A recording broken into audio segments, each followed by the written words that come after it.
오늘 우리에게 주신 하나님의 말씀 민수기 35장 1절부터 34절까지 말씀입니다. 민수기 35장 1절부터 34절까지의 말씀. 이제 봉독하겠습니다. 하나님의 말씀 경청하십시오. 여리고 건너편 요단 강가 모압 평야에서 주님께서 모세에게 말씀하셨다. 너는 이스라엘 자손에게 그들이 유산으로 받는 땅에서 레위 사람이 살 성읍들을 떼어주라고 명령하여라.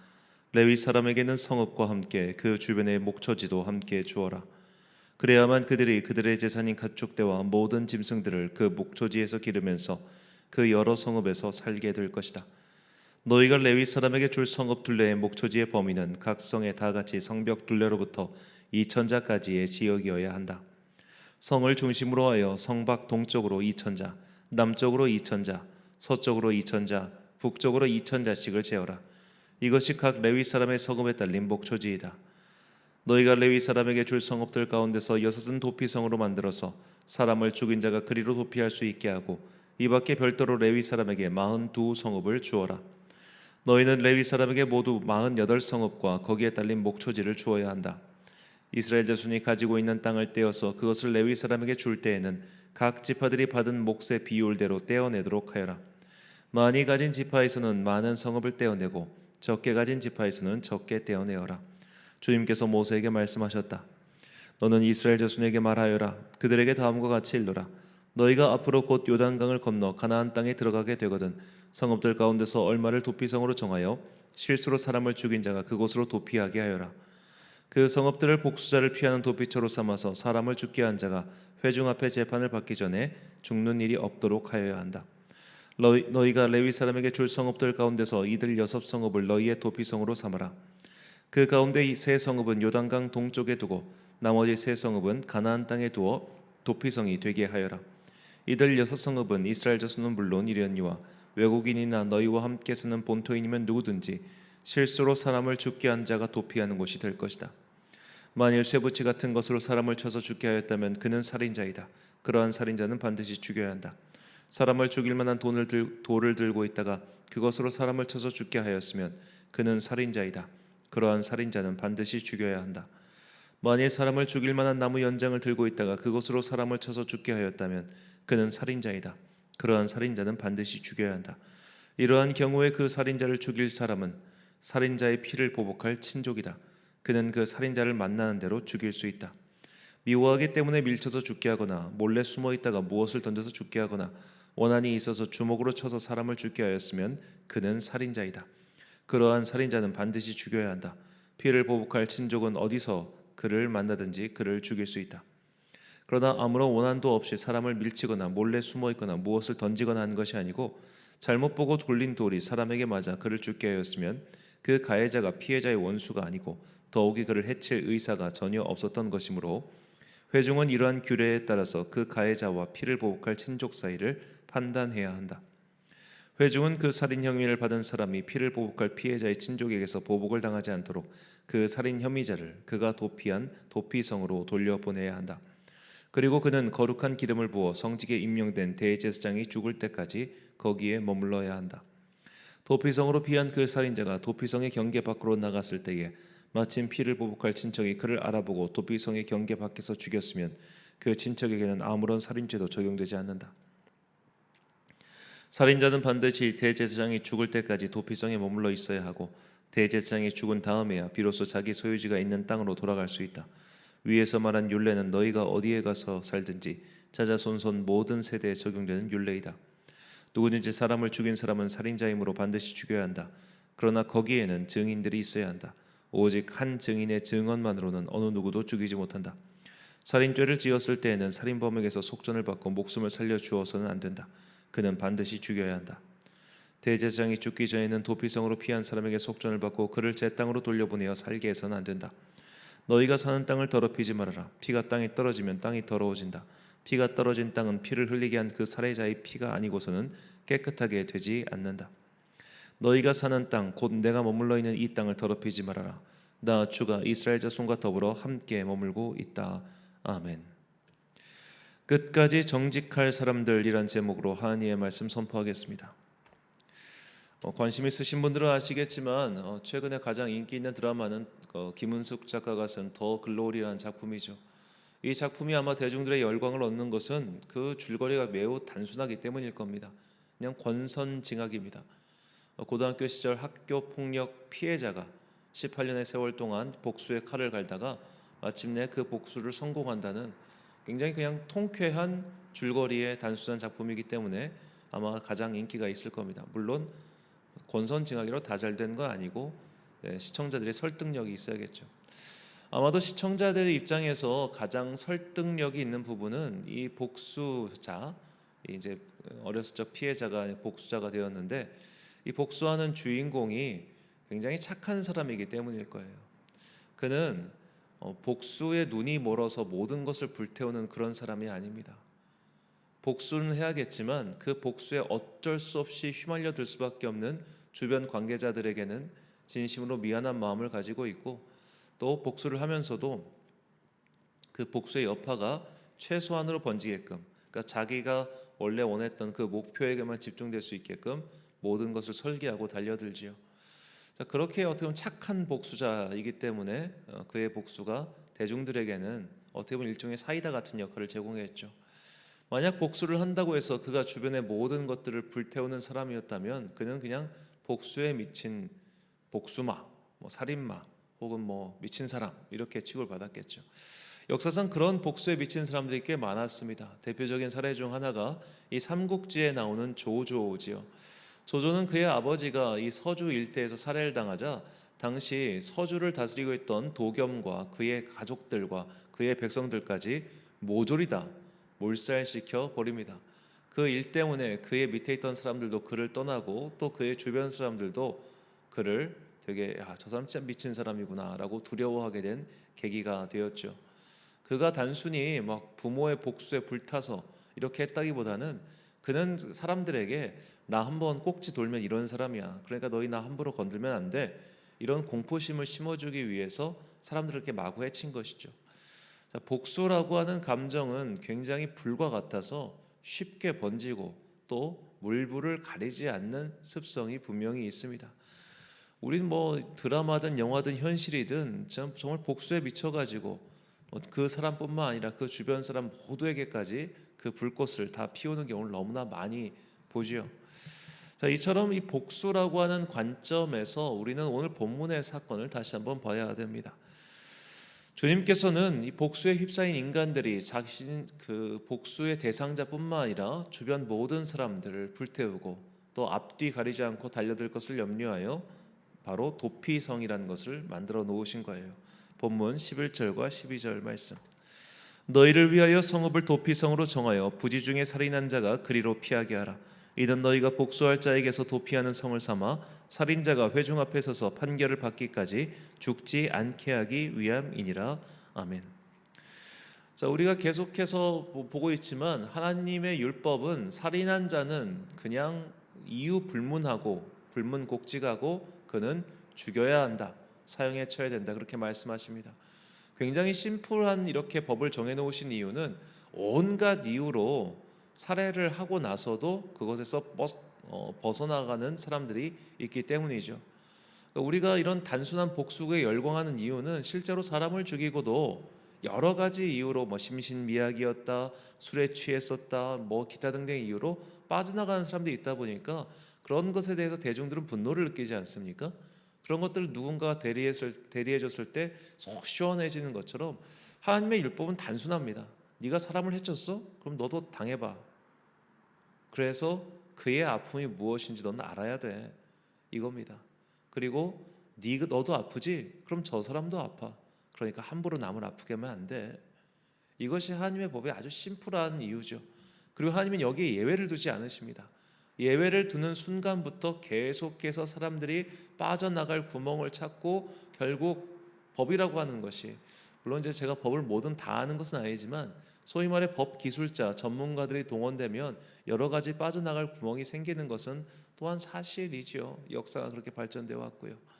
그렇기 때문에 하나님께서는 이것을 정해놓고 예외를 두지 않으셨는데, 다만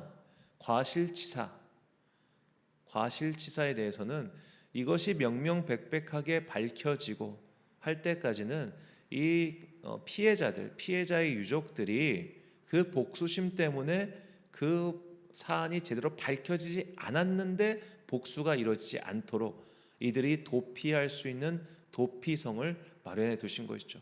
판결이 나오기 전까지 머물러 있을 그곳 말입니다. 자, 그뿐만 아니라 이제 과실치사로 우리가 사람을 어떻게 보면 그런 일이 벌어졌어도 사실 유가족 입장에서는 그게 어떻게 용서가 되겠습니까? 네가 운전 좀 똑바로 하지 그랬냐부터 시작해서 뭐 여러 가지 마음들이 생기지 않겠어요? 그렇기 때문에 이 고대에 그런 마음으로 누군가가 또 희생되는 것은 막기 위해서 그들을 위한 도피성을 마련해 두신 것이죠. 자, 이렇게 도피성을 세워 놓으셨는데 이 도피성을 다스리는 사람들, 이 도피성의 주인들이 누구였냐? 바로 레위인들이었습니다. 도피성은 레위인에게 할당된 성읍 중에서 6개를 떼어내어 그 성을 도피성으로 삼은 거예요. 즉 도피성에 원래 거주하고 있던 사람들은 다 레위 지파 사람들이었다는 이야기입니다. 자, 그렇다면 하나님께서는 왜 레위인들이 살고 있는 레위인들이 살고 있는 성을 도피성으로 삼으셨을까요? 자, 본문 32절 말씀입니다. 또 도피성에 피한 자는 대제사장이 죽기 전에 속전을 받고 그의 땅으로 돌아가 거주하게 하지 말 것이니라. 자, 아무리 고의가 아니더라도 살인은 살인이죠. 과실치사도 살인이죠. 그러니까 유가족들은 복수심을 품을 수 있겠죠. 그런 사람들이 도피성에 머물러 있는 그 사람을 여러 가지 방법으로 유인해내어 그를 살해할 수 있는 가능성이 있지 않겠습니까? 혹은 도피성에 비록 숨어 있더라도, 도피성에 머물러 있더라도 누군가가 가서 그를 해코지할 수도 있지 않겠습니까? 그런 여러 가지를 생각했을 때 그 당시에 어떻게 보면 뭐 그들을 보호할 수 있는 민중 경찰이 있는 것도 아니고 그런 시대에 그래도 레위인이 살고 있는 그 성읍들이 그나마 안전하기 때문이었을 겁니다. 레위인들이 사는 성읍들이 그나마 외부인으로부터 돈을 받아서 그들을 내어주거나 이런 일 없이 이들을 지켜줄 수 있기 때문이었죠. 왜냐?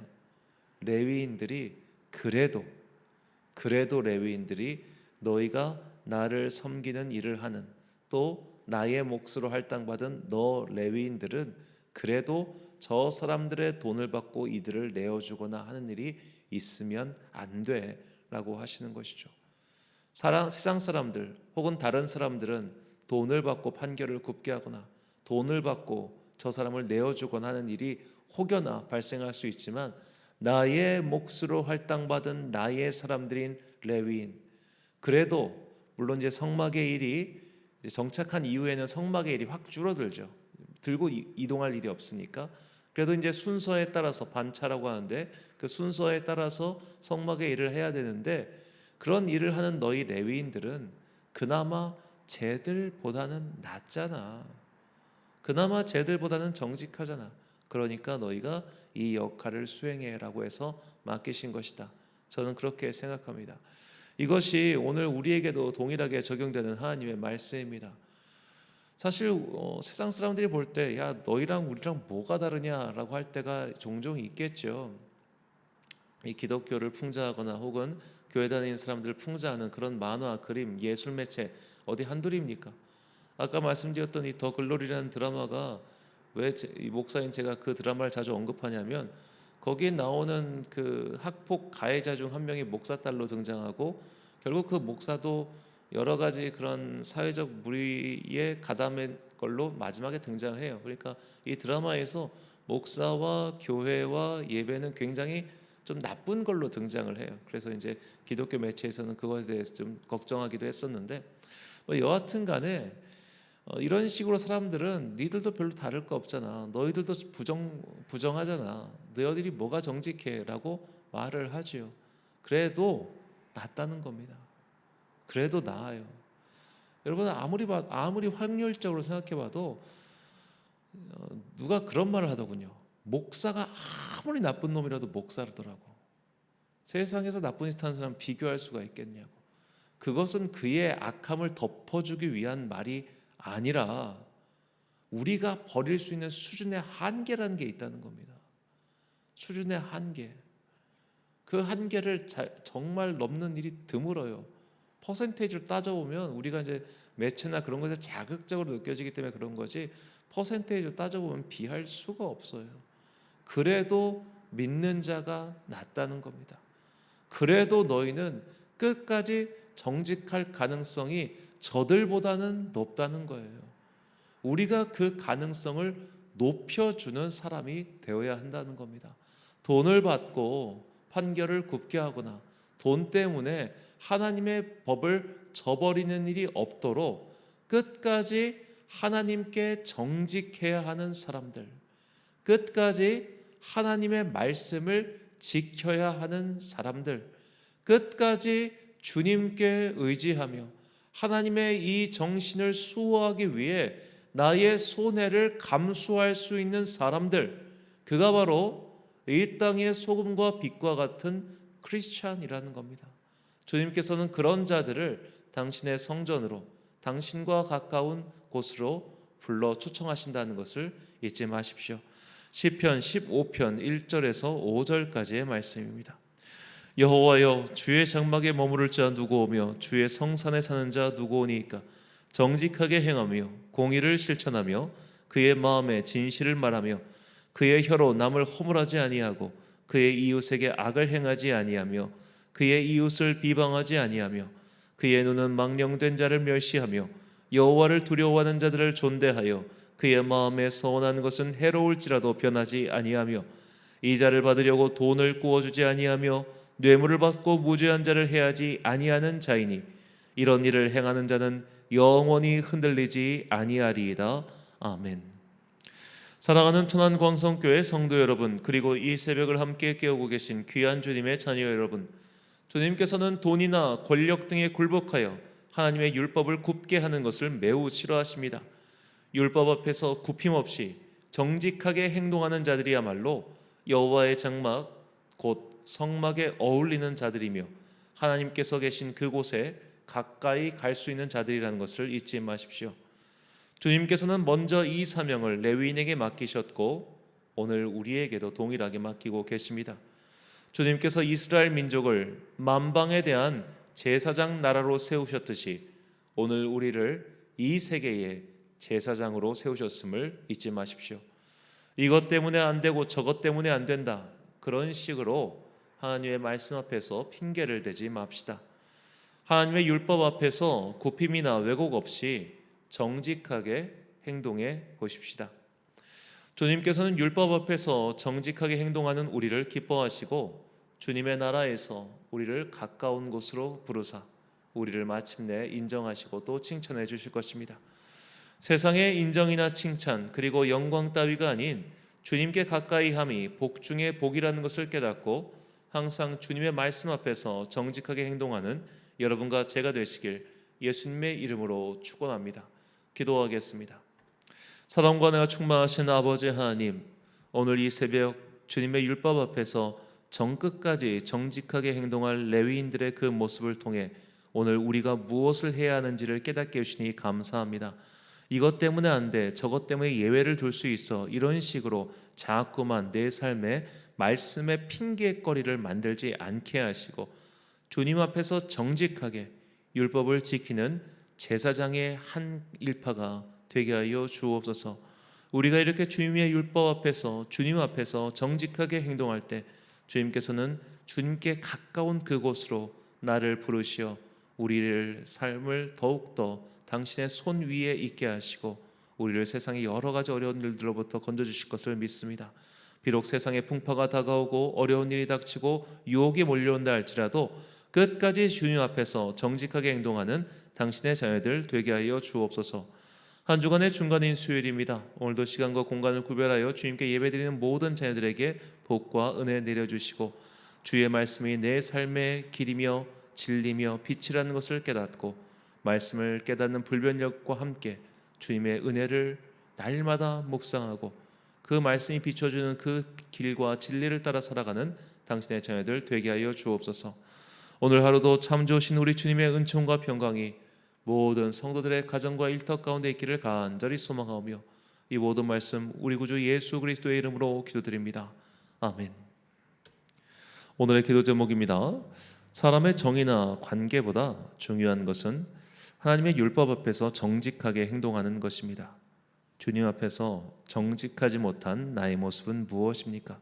오늘 그 모습을 묵상하시고 또 이것을 제하여 달라고 주님께 간구하십시오. 오늘 주신 기도의 제목 가지고 기도와 묵상에 힘쓴 하루 되시길 바랍니다. 기도하겠습니다.